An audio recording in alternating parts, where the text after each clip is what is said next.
Chapter 1. When the sun called your name. The Inca origin. Myth you awaken not in the world you know, but in a land of myths and mountains, where the sun is not just a light in the sky, it is your divine ancestor. Your feet rest on the cold earth near the shores of a vast shimmering lake, cradled high in the Andes. This is Lake Titicaca, the cradle of your people, the place where time begins and the gods walk among mortals. The wind carries whispers of your destiny, and in the golden light of dawn you feel the calling. You are Manco Capac, son of Inti, the mighty sun god. Beside you stands your sister and wife, Mama Oclo, born of the same divine essence. Together, you have been sent from the heavens with a sacred mission to civilize humanity, to teach them to farm, worship, and live in harmony. Inti, in his radiant glory, has handed you a golden staff and a command to find the navel of the world, the very heart of the earth, where this staff will sink without resistance. There you are to build a city that will shine for eternity. Cusco. You begin your journey through the rugged terrain of the Andes, each step a struggle against nature's wild grandeur. You walk through forests cloaked in mist, climb ridges that pierce the clouds, and descend into fertile valleys where small tribes scrape a living from the land. Everywhere you go, you are both stranger and god, received with awe and reverence. You teach the people to grow maize, to irrigate with wisdom, to honor the deities of mountain and sky. You try to sink the golden staff in many places. In the plains, the ground resists. In the marshes, it sinks too easily. No true center of the world would lie in such weakness. At last, you reach a lush valley surrounded by powerful apus, mountain spirits, who watch your arrival in silence. You press the staff into the soil. It vanishes without resistance. This is the sign. Here, Inti whispers, you shall plant the roots of empire. You name the place Cusco, the navel of the world. It is here you begin to build the sacred city, stone by stone, with the help of the people you have enlightened. You design it not just with your hands, but with divine vision.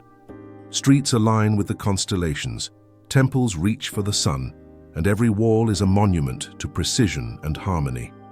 You carve the Temple of the Sun, Coricancha, in the very center, its walls adorned with gold to reflect the glory of your father Inti. From Cusco your lineage begins. Your sons and daughters, each bearing the divine blood of the sun, carry your legacy forward. The city grows not merely in size, but in power and spiritual gravity.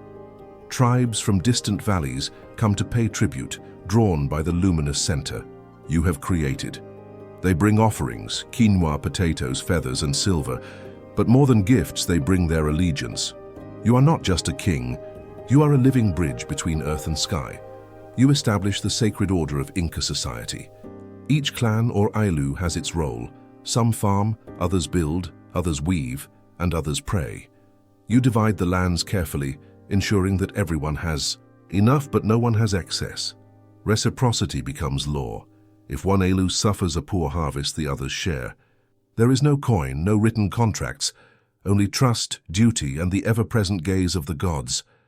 In this early dawn of your empire, you feel both pride and burden. The divine mission is not light. You must guard against chaos, against rebellion, against the darkness that forever threatens to swallow order. Each festival you oversee, each offering burned in the temple fire, each decree you proclaim, is a stone added to the foundation of the world you are shaping. Mama Oclo becomes the mother of civilization. She teaches women to weave with the fibers of alpaca and llama, to keep homes, to care for children, in a way that honors both earth and sky. She becomes not just your consort, but your equal, a goddess in her own right, beloved by generations. As the years pass, the golden staff you once bore becomes a relic, a symbol. But its power lives on in Cusco's walls and its people's hearts. You watch your children take on your mantle. Some lead with wisdom, others with might. You bless them and pray they remember the sacred charge to preserve balance, honor the hay. Gods, and never let the light of Inti fade. But deep in your spirit you sense that this is only the beginning. The world is vast, and the heights of the Andes conceal both treasures and threats. One day you know your descendants will face storms you cannot yet imagine. Still, you have built them a center, a foundation rooted not in conquest, but in divine purpose. And so, when your final day comes, you climb to the highest peak above Cusco. The wind howls around you like a choir of spirits. You look down upon the city you have built, the people you have guided, the mountains that have sheltered you. With a final prayer to Inti, you fade into the sun's embrace. But your story, your journey from myth to power, does not end. It becomes the heartbeat of a civilization. Your name is whispered for centuries in prayer, in battle, in love. You are no longer just Manco Capac. You are the first Inca. You are the dawn of the Empire of the Sun. Chapter 2. Building Cusco.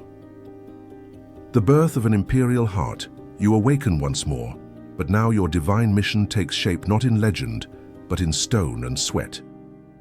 The golden staff that vanished into the earth was not merely a sign, it was a summons. This valley, cradled among towering apus and nourished by the river Huatanay, is to become more than a city. It will be the heart of an empire, a vessel of divine order in a world yet untouched by its full potential. You stand at the center of this transformation, both a founder and a flame passed down from the gods. The land itself breathes beneath your feet, sacred and fertile, waiting to be molded. You begin with rituals, calling on the mountain spirits to bless your work. The local tribes gather in silence as you and Mama Oklo burn offerings: cornmeal, coca leaves, feathers, the blood of llamas. The smoke rises like prayer, curling toward the sky, seeking approval from Inti and Pachamama. The omens are good, and so the building begins. There is no blueprint, no parchment or ink. What guides your hands is the divine geometry passed through dreams, the whispers of gods that echo in your soul. With stone and instinct, you trace the city's outline, 4 great quarters radiating from a central plaza. Each direction, Chinchaysuyu, Antisuyu, Kolasuyu, and Kuntisuyu, mirrors a quadrant of the cosmos. Cusco will be a living diagram of the world. You summon masons and craftsmen from neighboring valleys. They come willingly, offering not just labor but loyalty. With ropes made of braided grass, they haul immense stones from distant quarries. You teach them the ways of ashlar masonry, stones fitted so perfectly they require no mortar. Each wall you raise is a testament to harmony, a physical prayer. You carve the Coricancha at the center, the temple of the sun, and enshrine it with plates of beaten gold. This is no mere sanctuary. It is the axis of your world, the pulse of your people. Inside you place golden effigies of Inti, Mamaquila the moon and the stars, your celestial kin. Around them, the walls reflect the sun's light in dazzling brilliance. This temple will anchor all others. Its energy will ripple outward like sunbeams. The people, once scattered, now find order in Cusco. You assign them lands, tasks, and traditions. You decree that each family belong to an Alu, a social unit bound by blood, duty, and reciprocity. The Alas take turns building, harvesting, and worshipping. You introduce the mita, a rotational labor tax. In return for work, the state provides food, protection, and celebration. You lay out the roadways straight as arrows, lined with milestones and tambos. From Cusco, they will one day stretch to every corner of your empire. For now, they reach only to nearby tribes. But even these first roads carry messages, lamas, and purpose. You build kalankas for assembly, kolkas for storage, ushnu platforms for rituals. Each structure you erect serves not just function, but faith. Mama Oklo gathers the women and teaches them to weave the tokapu, a language of pattern and meaning. Each garment becomes a mark of identity and status. The finest cloth kompi is reserved for priests and nobility. The women become weavers of culture, crafting not only textiles but memory. Festivals fill the calendar. Inti Raymi honors the sun's return. Capac Raymi celebrates nobility and coming of age. At each one you appear in regal attire, tunic dyed in cochineal red, headdress of feathers and gold. You drink chicha with your people, dance to the rhythm of panpipes and drums, and reaffirm the bond between ruler and ruled. Yet leadership brings burdens. You mediate disputes between tribes, sometimes between brothers. You settle boundaries, adjudicate thefts, command punishments. You must balance clemency with command. A single unjust act could fracture the harmony you're building, so you rule not with iron, but with the certainty that you embody divine order.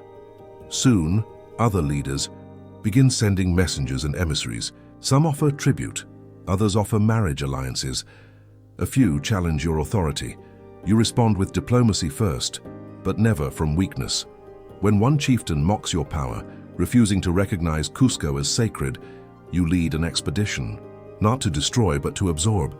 Your warriors march in formation, their faces painted, their slings and spears ready.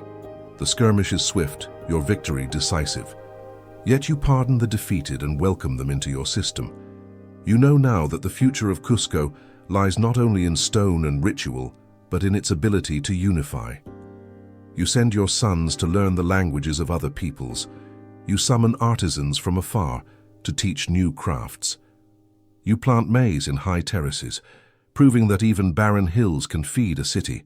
You show by example that Cusco is not just a capital, it is a covenant. Your advisors speak of omens. The stars are in alignment.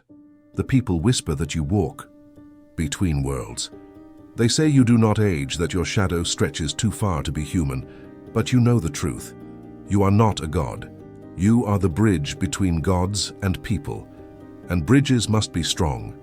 One night, you stand atop Sacsayhuaman, the fortress above the city. You watch the flickering fires below, each one a family, a hearth, a heart beating in rhythm with yours. The moon rises.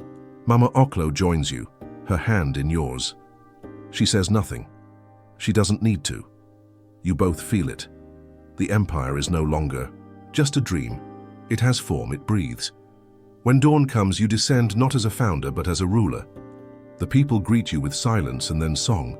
The drums echo through the streets. The scent of burning incense and roasted maize fills the air. Cusco has become what the staff foretold, a center not just of the land, but of a civilization that will climb the Andes and look to the sun for centuries. And you, bearer of the golden staff, have given it its first heartbeat. The Inca Empire has begun. Chapter 3. The Four Quarters. Forging an empire from the sacred center, you rise before the sun, its first light gilding the terraced hills of Cusco. The city pulses beneath you like a living heart, and from this sacred center you now extend arteries into the vast body of the world. The omens speak clearly. It is time to go beyond building walls. It is time to bind the land and its people under one vision, your vision. The four quarters, Chinchaysuyu, Antisuyu, Kolasuyu, and Kuntisuyu, are no longer just directions or divisions of the city. They are realms to be understood, unified, and guided. You call forth your captains, messengers, and seers. Each is entrusted with a region, a mission, and a sacred thread of your destiny. They do not question. They set out like rays of the sun from the Coricancha.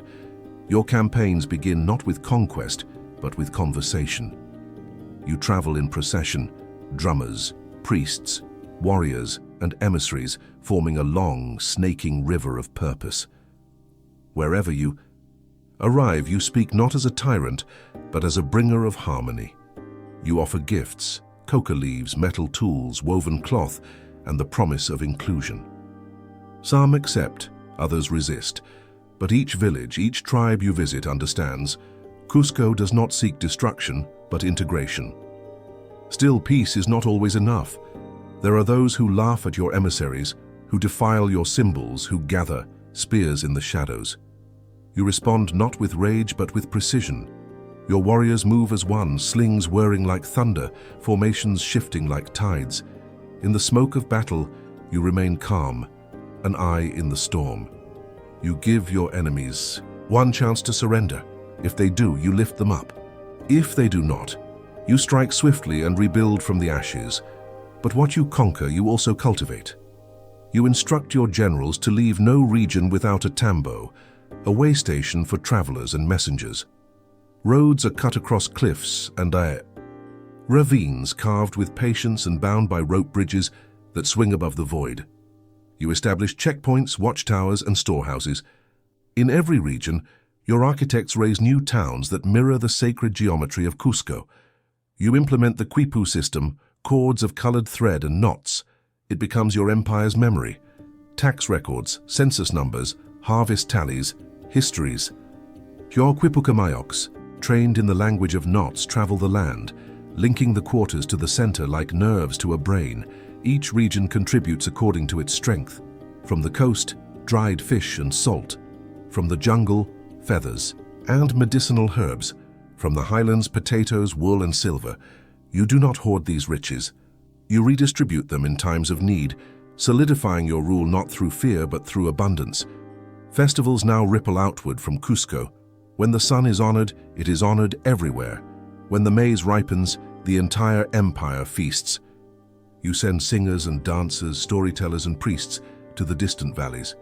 They carry your culture in their bones.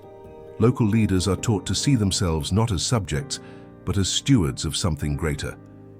You do not erase identities. You translate them. Each village keeps its own tongue and custom, but also learns Quechua, the new imperial language. Each Ailu remains intact, but connects to the greater chain of empire. You call this reciprocity Aini, mutual obligation that binds the cosmos.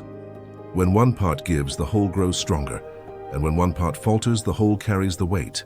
Resistance diminishes, reverence grows. In time, the name Sapa Inca no longer refers only to a man.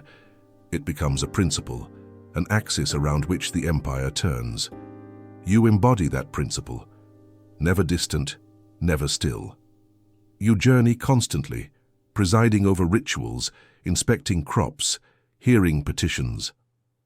You sleep in stone palaces and grass-roofed huts alike. The people see your face. They know your voice. They whisper that you are everywhere. Mama Okolo remains your equal. While you forge the political body of the empire, she nurtures its soul. Her schools for noble daughters expand. Women learn to weave, to heal, to lead. They are not hidden, they are honored. Their songs echo in the temples. Their threads wrap around the empire like silk binds a wound. Years pass. The four quarters are now connected not just by roads and messengers, but by belief. They send tribute not because they are commanded, but because they belong. You have built not an empire of conquest, but a federation of faith. One night, as the stars spiral above Sacsayhuaman, you receive a dream. In it, the sun speaks. You have lit the corners of the world, but your light must endure beyond you. Prepare those who will carry it. You awaken with resolve. Succession must be secured.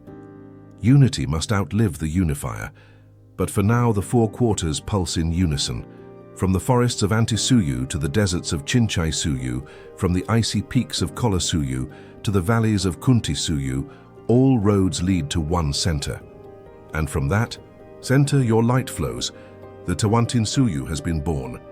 And you, child of Inti, father of the four quarters, have forged it from stone, vision, and fire. Chapter 4. The Architects of Eternity, Shaping Empire in Stone. The morning fog clings to the terraces of the Andes like ancient breath, drifting through the peaks as if the mountains themselves are alive.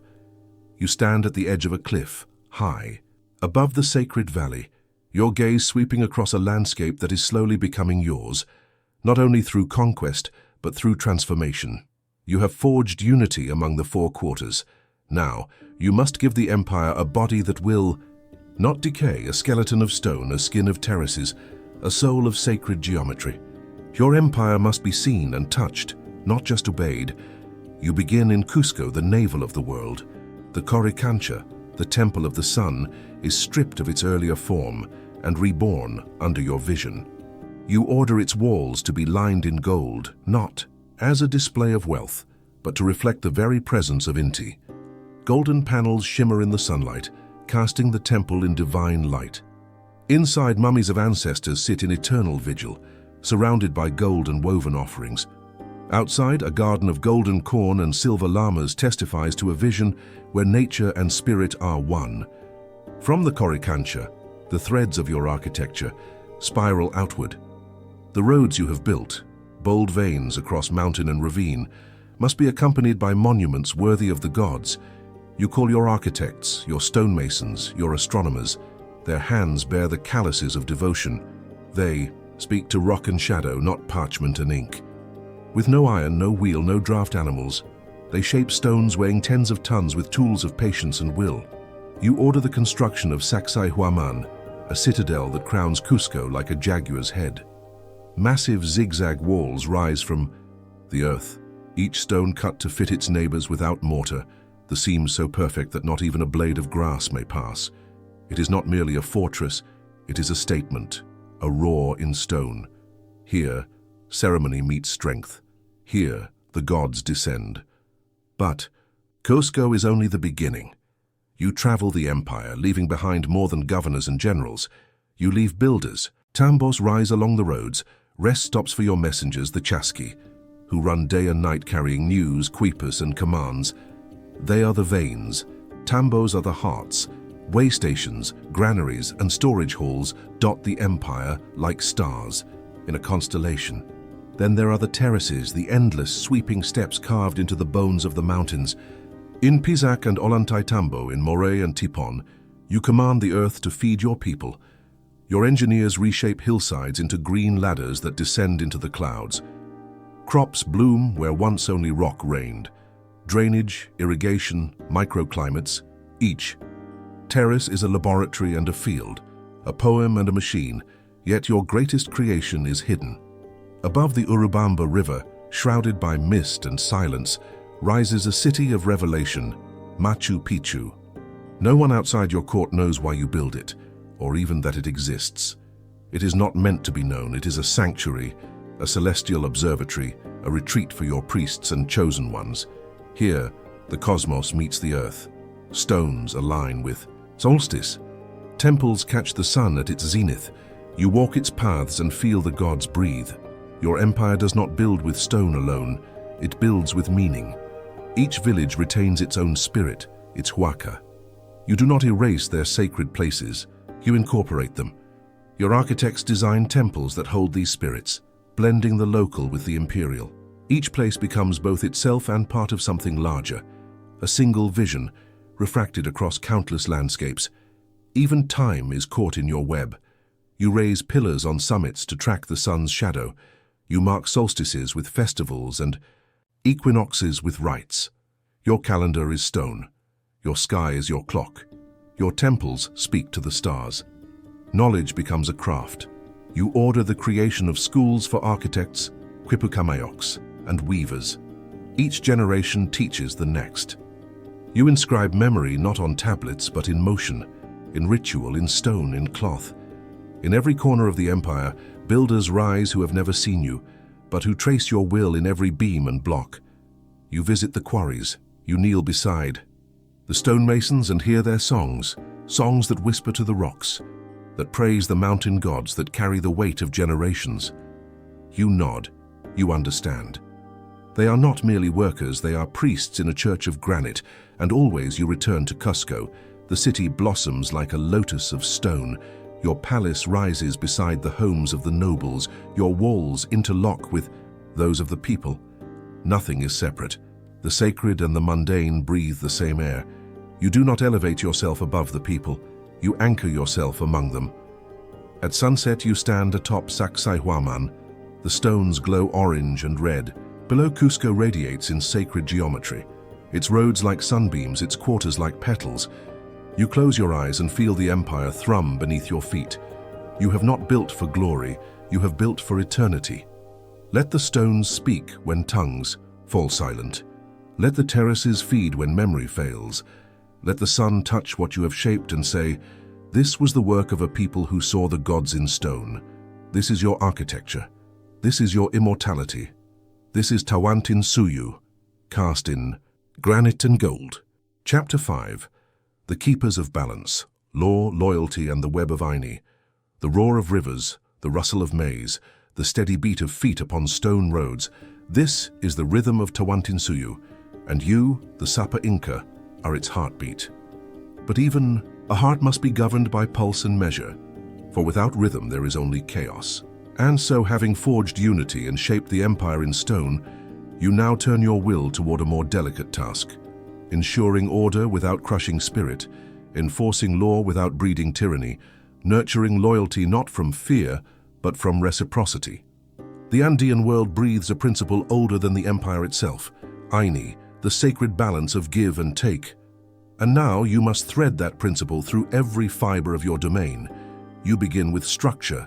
The empire is too vast for any one man to control directly, even one as divine as yourself. From the navel of Cusco, you weave a web of officials. The Tokuirikok, the he who sees all, acts as your eyes and ears across each province. Below him are governors, then local chiefs, the Curakas, who govern not as kings, but as stewards. None rule by birthright alone. They rule by their service to you and to their people. If they fail, they are replaced. If they betray, they are erased. Each level of authority is like a terrace on a mountainside, independent yet interlinked, supporting the weight above while nurturing what grows below. You ensure accountability not through written laws, for your people do not write but through oral decree and memory made tangible in quipu and ceremony. Justice is not an abstraction, it is a ritual. It is known, seen, felt. You travel the empire not merely to display power, but to inspect harmony. You hold public audiences where the lowliest farmer may speak. You reward those who uphold Aini. You punish those who disrupt it. Theft, laziness, falsehood, these are not merely crimes against the state, they are cracks in the mirror of cosmic balance. The punishment is swift but never arbitrary. You do not punish to cause pain, you punish to restore rhythm. Loyalty flows not only from power, but from provision. The people give you labor, mita, the rotational work system, and in return you give them security. Granaries brim with maize, potatoes, and chuño. In times of drought or frost, no village starves. You build bridges and roads not only to move armies, but to move food, aid, and news. Your messengers run day and night. Your tambo storehouses ensure no valley is forgotten. You see to it that orphans and the elderly are fed, that widows are housed, that the sick are tended to. You assign workers to help a grieving household rebuild. This is not charity. This is Aini, society in rhythm with itself. To be Inca is not merely to rule, it is to care. The economy you forge is one of reciprocity, not currency. Gold means little except as a symbol of the sun. What matters is labor, purpose, usefulness. Fields are divided, some for the gods, some for the Sapa Inca, some for the Elu. Each community farms together, harvests together, stores together. What one produces is shared, what one lacks is given. The cycle turns. Religion enforces this web of balance. The sun watches. The ancestors watch.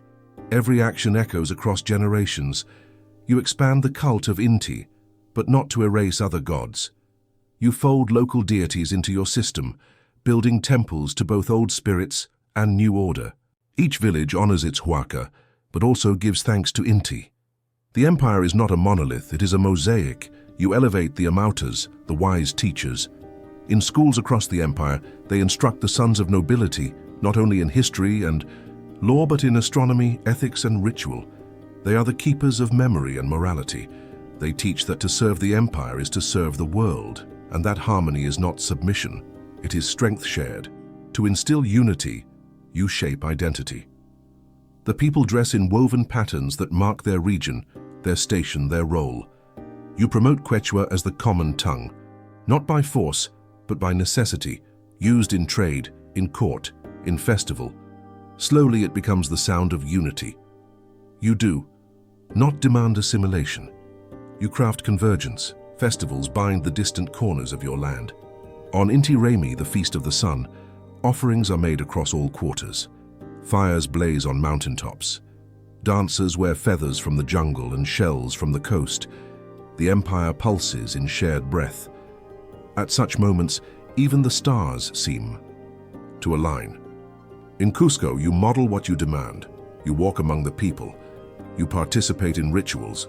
You are seen. You are heard. You are not above the web. You are the weaver. And when you sit in judgment, it is not as tyrant, but as the voice of balance. You teach your children this rhythm. You train your heir not in glory, but in stewardship. The empire is not yours to own.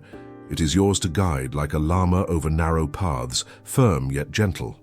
Over the years, as the quarters grow ever more entangled, as the web of Aini reaches even the most remote chasm, you no longer need to command fear. The people do not kneel because they must. They kneel because they trust, because they know that as they give, they will receive. As they sow, they will reap. This is your true power, not the spear, not the stone, but the sacred balance you have. Woven, this is Tawantinsuyu in motion, not as conquest, not as edict, but as Aini. And you, the Sapa Inca, are not its master. You are its servant, its steward, its soul. Chapter 6. Heart of Stone. Cusco and the sacred cities high in the cradle of the Andes, where mountains pierce the sky and clouds drift like white serpents across jagged peaks, you stand in the center of all things. You are the Sapa Inca, the child of the sun, and beneath your feet lies Cusco, the navel of the world. But Cusco is not merely a city. It is a cosmic axis, a beating heart of stone that pulses with the life of Tawantinsuyu. You have not merely raised a capital. You have summoned a sacred order from the bones of the earth. Here every stone is purpose, every line of wall, every angle of plaza, every turn of aqueduct carries meaning. When you commanded the shaping of Cusco, you summoned not labor but reverence. The very layout of the city mirrors the body of a puma, the sacred animal of strength and vision. Its head is the fortress of Sacsayhuaman, its heart the temple of the sun, Coricancha. Its tail curls into the districts where artisans craft divine homage through gold, silver, and thread. This is no human settlement. This is a living map of power, spirit, and cosmos. You begin your transformation of the sacred city with Coricancha, the temple of the sun. Once a modest shrine, now you drape its walls in sheets of gold, not for wealth, but for reverence. Each slab glints like the rays of Inti, capturing the dawn and pouring it into the hearts of the people. Within, golden effigies of the sun, moon, stars, and sacred animals bask in the light. Priests chant morning and night. Offerings of chicha, coca leaves, and incense rise in plumes toward the sky. But the city is more than temples. It is an architecture of belief. The Seke system, a vast web of invisible lines, radiates from Coricancha like spokes from a wheel. Along these lines sit hundreds of huacas, sacred sites ranging from boulders and springs to carved idols and ancestral tombs. Each huaca is a node in your spiritual network, each line a pulse of divine order. Families are assigned responsibility for their care, linking daily life to cosmic rhythm. This is how you make the metaphysical tangible. This is how you teach the people that their every act reverberates across time. Your masons shape stone like potters shape clay. They take granite, basalt, and limestone and fit them so tightly that no blade of grass can slip between. These are not mere walls. They are statements. Each corner resists the shake of Pachamama's tremors. Each face curves just so, deflecting wind, channeling rain. There is no need for mortar. The earth itself binds your work. And then, above Cusco looming like a sentinel, you raise Sacsayhuaman. Its massive zigzagging walls are said to be the teeth of the puma. Stones as tall as 3 men rest upon each other with supernatural precision. Some weigh more than 100 tons. No one can say how they were moved. Even your enemies whisper of giants and sorcery. But you know better. You know the secret is unity, thousands of hands moving as one, hundreds of minds guided by singular vision. Sacsayhuaman is not merely a fortress. It is a statement of might and sanctity. Here, rituals for the winter solstice, Inti Raymi, are performed with grandeur. Thousands gather in the open fields. Priests clad in jaguar skins pour libations to the sun. You, the Sapa Inca, ascend. The stage is the incarnation of Inti, and all who watch feel not fear but awe. From Cusco radiates the Capac Ñan, the great road system. Stone-paved, sun-baked, it cuts across mountains, deserts, and jungles. It is not only a highway for troops and messengers, it is a lifeline. Along it, you construct tambos, resting stations stocked with food and shelter. At strategic points, rise administrative centers, temples, and shrines. The road itself is sacred. Pilgrims walk it barefoot. No commoner may tread its central lane unless summoned. It is the thread that binds your sacred cities. Across the empire, you raise jewels. Of stone, each set perfectly into the natural landscape. In the sacred valley, Pisac watches the slopes with terraces like staircases to heaven. Its storehouses catch the wind, its fields catch the sun. Ollantaytambo, with its giant walls and waterworks, sits at the confluence of river and myth. It shares fortress, palace, and ceremonial stage in one. And then, your crown jewel in the clouds, Machu Picchu. Hidden in mist, perched upon a knife-edge ridge, it is a marvel of integration. Here, temples align with solstices.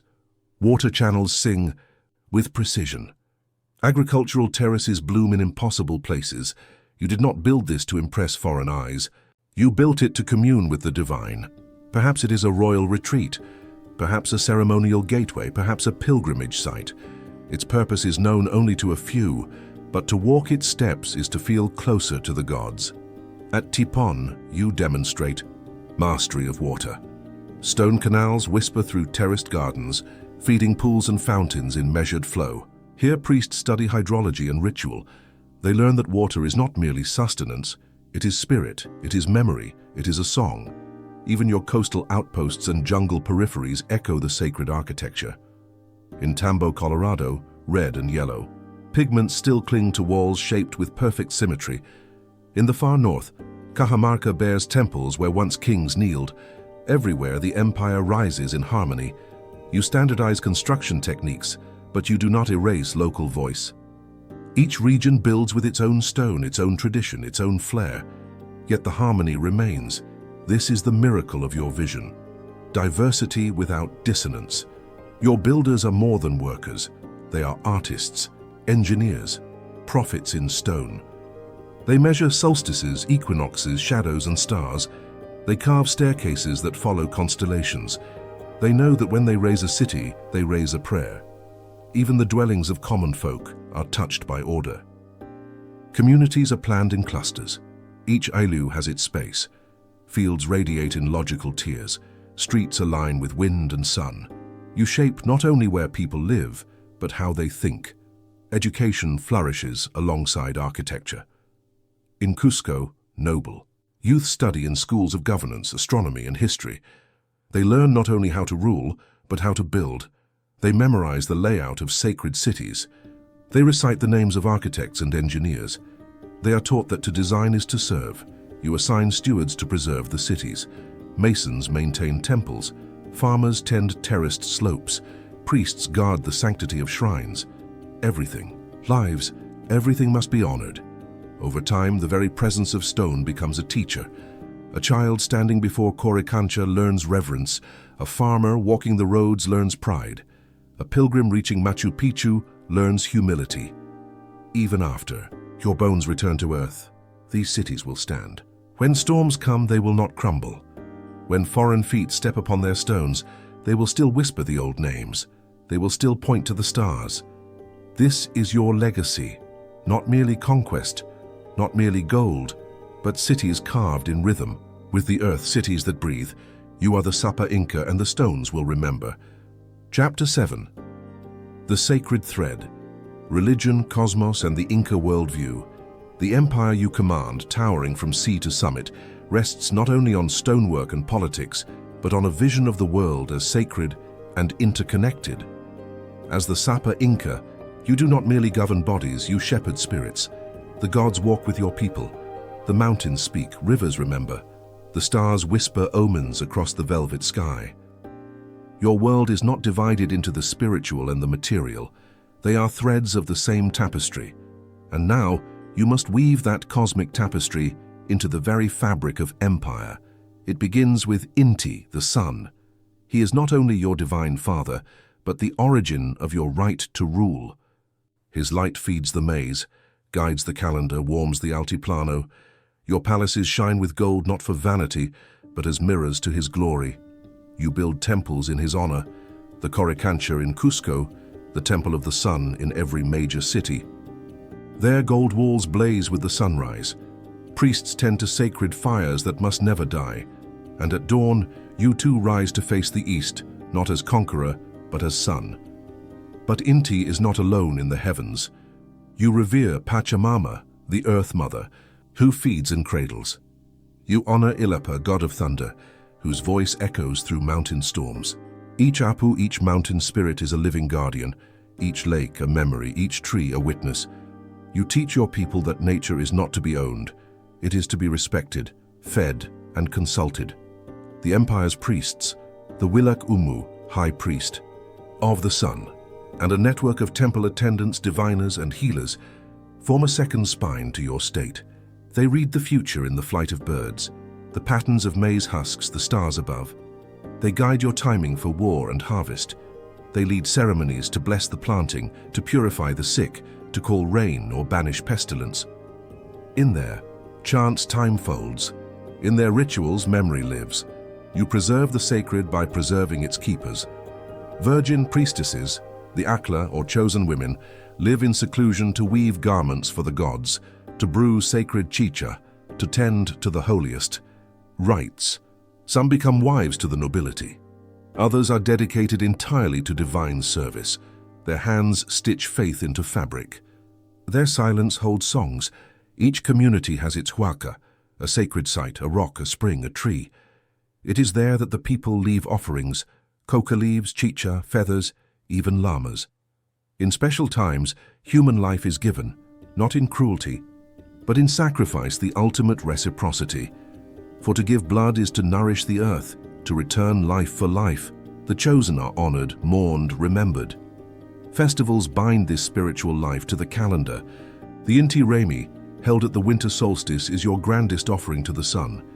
Days of fasting, dancing, and procession lead to a moment when the sun is implored to return and renew life.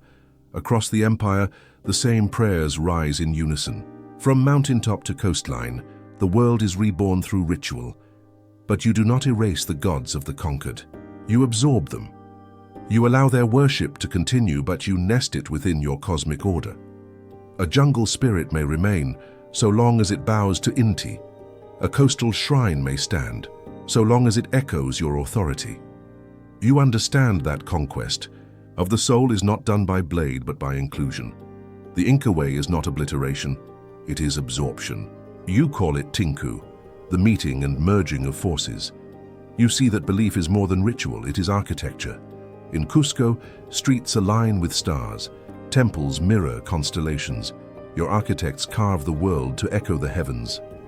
The city is not merely capital, it is axis mundi, the center of the world, the bridge between above and below.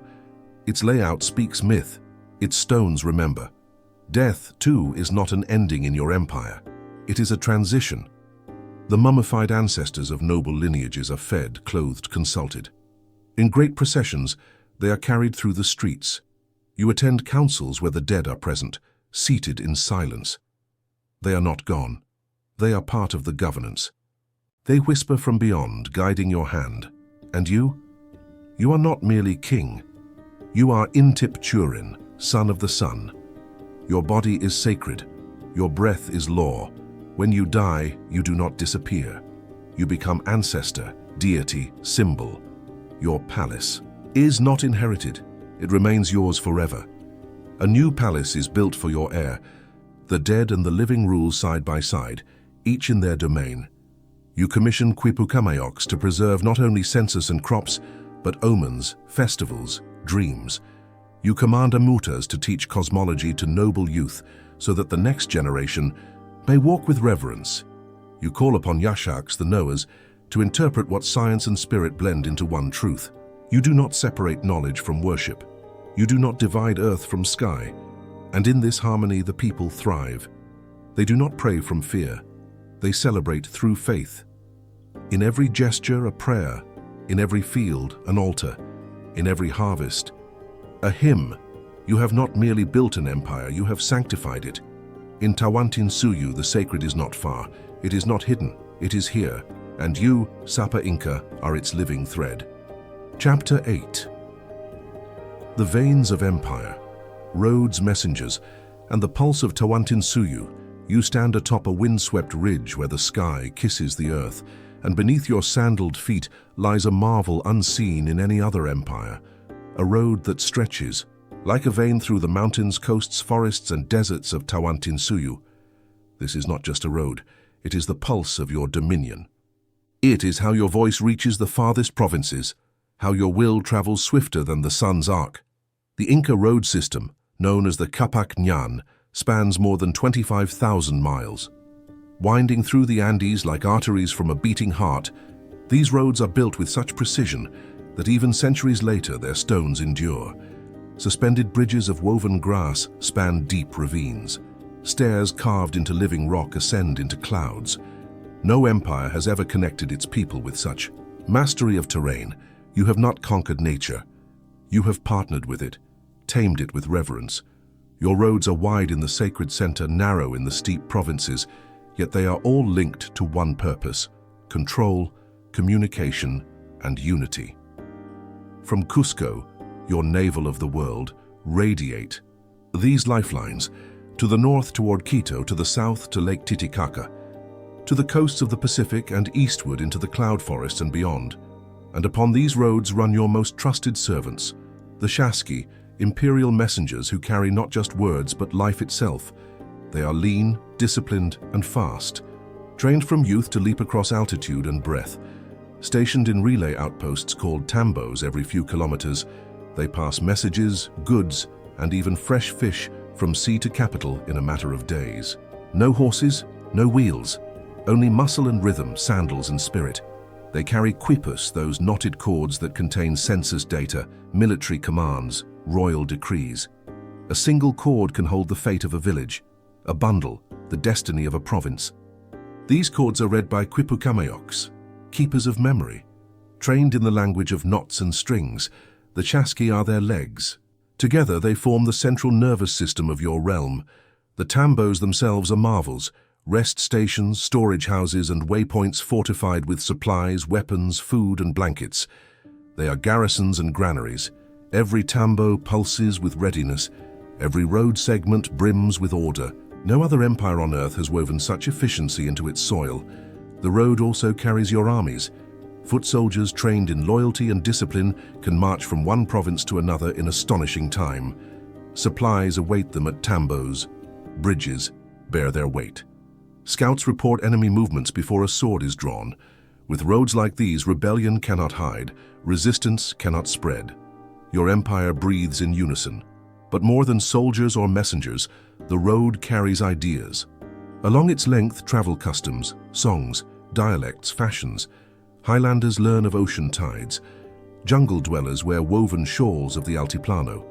In marketplaces built at crossroads, cultures blend. Pottery shapes shift. Music evolves. Marriages link distant clans. You do not merely govern, your roads make you omnipresent. You have no writing, yet your words fly across mountains. You have no wheels, yet your goods roll forward. You have no beasts of burden like oxen or horses, yet your roads outperform Rome. And in all this, the earth is not ravaged. Your engineers build with care. They shape roads to the land, not the land to the road. Drainage channels prevent erosion. Retaining walls stabilize cliffs. Sacred sites are respected, not bulldozed. Roads bend to accommodate holy stones. Even here, faith guides function. In Cusco, the road converges like rivers into a sea. Your plazas fill with color. Ambassadors arrive bearing tribute. Messengers kneel, breathless. Soldiers report. Merchants bargain. Priests chant. The empire flows into itself. And you stand at its center, receiving every heartbeat, but you also look outward. For roads are not just tools of unity, they are invitations. You extend them to new regions, building ahead of conquest, forging paths into lands not yet claimed. Roads prepare the soul for empire before the army ever arrives. They are your soft conquest, your golden thread. In valleys and cliffs, your people say, the Inca has touched this place. Not because they saw your face, but because the road has come. It is more than stone, it is policy, it is presence, it is promise. And you, Sapa Inca, are the walker of worlds. You send your voice by Chasqui, your will by Quipu, your gaze by road. Tawantinsuyu is not just land, it is connection, it is motion, and it pulses because you have given it roads. Chapter 9. The Edge of the Empire. Rebellion, resistance, and the limits of power. The empire you rule, Tawantinsuyu, stretches like an enormous serpent across the Andes, coiling through valleys, threading across deserts, swallowing the breadth of the mountains and spilling into jungles and coasts. Its spine is strong, its skin of stone glistens, and its heart pulses from Cusco. Yet no serpent, however mighty, is immune to wounds. You, the Sapa Inca, now face the truths that shadow every empire, resistance, unrest, and the limits of human control. From the heights of your golden throne, the empire may appear eternal. But far from Cusco, beyond the sacred mountains and royal roads, cracks begin to form. Not every tribe conquered sings your praises. Not every chieftain bows without clenched fists. Beneath the surface of obedience, there simmers resentment and the potential for rebellion. It begins with whispers. In the north, among the Chachapoyas, those warriors of the cloud forests, rumors drift like mist. They accepted your rule under duress, but their loyalty is brittle. Your governors report missing tributes, fields gone fallow, a reluctance to send their sons to serve in Inca armies. You dispatch envoys with gifts and threats. Some leaders bend, others vanish into the misty green. In the Central Highlands, the Huanca people, who once resisted fiercely, grumble under the weight of Mitter obligations. They dig canals and build roads, but the resentment deepens with every stone laid. Your inspectors report cases of tools broken in defiance, of festivals celebrated without imperial permission, of local priests conducting old rituals without invoking Inti. Even in the empire's southern extremities, the Collas and Lupacas, once strategic allies, now eye each other and you with wary pragmatism. They remember their own wars, their own gods, their own sovereignty. Your imposed harmony sits upon their lands like a gilded weight. Beneath it, old rivalries stir. But rebellion is not only a matter of swords and spears. It grows from drought, from hunger, from the quiet rage of mothers whose sons are taken to labor or war. It grows when fields fail and omens go unheeded. One failed harvest, one unjust governor, one insult too many, and the spark leaps. You know this. You have seen it before. You remember the story of the Chimu. Their defeat had not erased their pride. Their artisans now carve for you. Their nobles attend your court, but their spirits, bound to the moon and sea, do not belong to Inti. You watch them closely. You appoint loyal administrators. You suppress their rituals gently, then sternly. You build Inca temples beside their own, but their silence is not submission, it is survival. To rule such vastness, you need more than messengers. You need vigilance, and so you strengthen your networks of Tokoirikok, those who see all, imperial. Overseers who act as your eyes and ears in every village, every field. They carry no weapons, but wield power nonetheless. They monitor tribute, oversee festivals, resolve disputes, or report them. They remind the people that the Sapa Inca watches always, yet even eyes cannot see everything. You learn of a conspiracy only after it has begun. In a distant valley, a local leader has declared himself free. He claims the gods are angry, that Cusco has grown proud and deaf. His warriors ambush a patrol.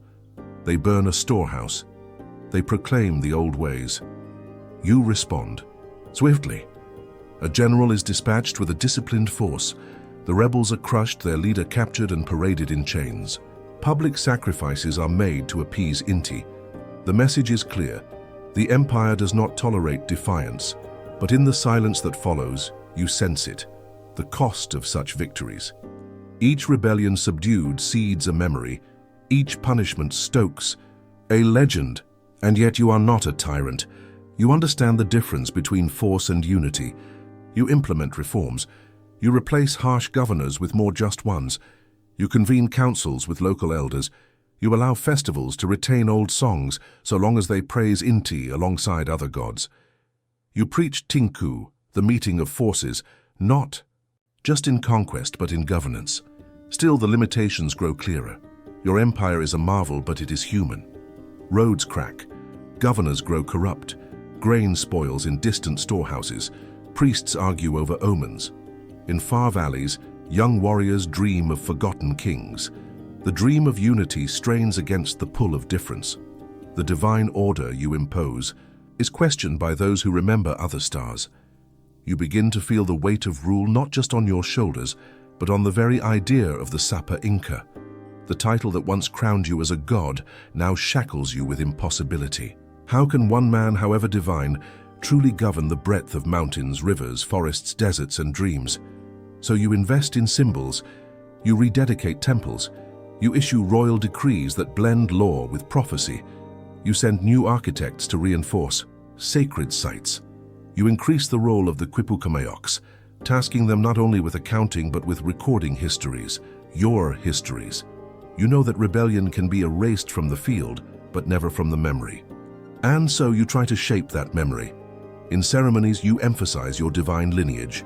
You remind your people that their prosperity comes from your favor. You retell the myths, not as tales, but as truths. That the Sapa Inca was born of the certain that to defy him is to defy the cosmos. You offer amnesties. You grant lands. You elevate loyal local leaders into imperial nobility. You marry your daughters to regional princes. You build not just a hierarchy of officials, but a web of kinship. You attempt to bind the realm not with chains, but with blood. And for a time it works. Peace settles. Tribute flows. Festivals bloom with color. Armies drill but do not march. The provinces send envoys bearing llamas, maize, cloth, silver, gold. You walk through your palaces as gods walk among stars, unseen, omnipresent, resplendent, but deep inside you know the balance is delicate. You know the limits of your reach. You feel them not only in geography but in time. For one day you will die, and the next Sapa Inca must inherit not only your throne but your challenges. Rebellions forgotten may return. Peoples absorbed may remember. And new dangers, ones you cannot yet imagine, will arise. Your task now is to prepare, not just for succession but for resilience. You commission new roads, faster messengers, more inclusive festivals. You gather your generals and your priests, your architects and your visionaries. You do not rest. The dream of empire is a fire that must be fed. You look to the horizon, not for enemies but for uncertainties, for you know that even stone can crack, that even the sun sets. And yet you hold fast, you do not despair, for the empire may not be eternal, but its spirit can be. If you can instill in your people the sense of order, the reverence for harmony, the belief that they are part of something greater, then even rebellion will not break you, for then they will rebuild. And so you prepare for storms, you teach, you reform, you remember, you remind. Tawantinsuyu is vast, but the spirit of the Inca must be vaster still. You, Sapa Inca, stand on the edge of empire, not to fall, but to fortify. Chapter 10. The Fall of the Sun, the Arrival of the Conquistadors and the End of an Empire. You stand at the summit of a world forged in gold and stone, where gods walk among men and the mountains whisper your name. Your empire, Tawantinsuyu, stretches like a vast tapestry sewn from valleys, deserts, jungles, and peaks. Its roads gleam, its granaries burst, its temples sing to the sun. You have built what none have built before. An empire without wheels, without iron, without writing, yet one that commands the spine of a continent. And yet, in the turning of a single moon, shadows begin to fall. Across the waves, thunder approaches. Iti begins not with armies but with whispers. Rumors drift up from the coast. Men with pale skin and strange armor have landed. They carry sticks that roar like thunder and beasts taller than llamas with hooves that shatter earth. They are few, but they speak of gold, of gods, of conquest. You, Sapa Inca, heir to Inti, cannot fathom how such a force could threaten you. You have defeated thousands, crossed glaciers, tamed jungles. But these strangers carry more than weapons. They carry a sickness. The empire has already been bleeding. Huayna Capac, your predecessor, was felled by a pestilence no healer could cure, a fever that burned the body from within and passed like smoke. Along with him, thousands die, including the heir. The line of succession fractures. Brothers turn on brothers. Atahualpa and Huascar, both sons of the sun, ignite a civil war that tears through the heart of the empire. Cities burn, allies shift. The dead outnumber the living. When the dust settles, Atahualpa stands victorious, but weakened, surrounded by grieving provinces and bitter generals. Your empire is whole only in name, and now into this wounded land rides Francisco Pizarro. He brings fewer than 200 men. But each wears steel that arrows cannot pierce. Each rides a horse, a beast the Inca have never seen. Each carries fire in their hands. They speak of the King of Spain. They claim divine right. But most dangerous of all, they are cunning. They do not conquer with strength. They conquer with timing. You meet them at Cajamarca. Atahualpa arrives with thousands of retainers, confident in the numbers, in tradition, in divine favor. The Spaniards hide in the shadows. They send a friar to demand conversion. The Sapa Inca, descendant of the sun, refuses. He casts the Bible to the ground, and with that the signal is given. Cannons roar, horses charge, guns crackle. The square fills with screams. In the chaos, Atahualpa is seized. The sun god's son is dragged from his litter and chained like a thief. The Inca gasp, but without their leader they are paralyzed. What force could take a god? From his prison, Atahualpa offers what no man ever has, a room filled with gold, and 2 more of silver. The ransom is gathered from every corner of the empire. Temples are stripped, heirlooms melted, sacred objects turned to bricks. It is the greatest treasure ever assembled. And yet, when the last bar is stacked, Pizarro kills him anyway. A silence falls. The empire reels. The Spaniards march on Cusco unopposed. The nobility is divided. Some join the invaders, others flee. The gods do not speak. The stars seem to dim. You, watching from beyond time, feel the very soul of Tawantinsuyu buckle. But the Inca do not vanish. Rebellion sparks. Manco Inca, a royal scion, rises. He leads a fierce resistance from Vilcabamba. Guerrilla war rages in the forests. Ambushes turn trails red. For decades the flame endures. But iron does not tire. Guns do not forgive. And one by one the old ways are smothered. Still the legacy lives. The Spanish adopt your roads, your terraces, your food. Quechua survives, carried on the tongues of millions.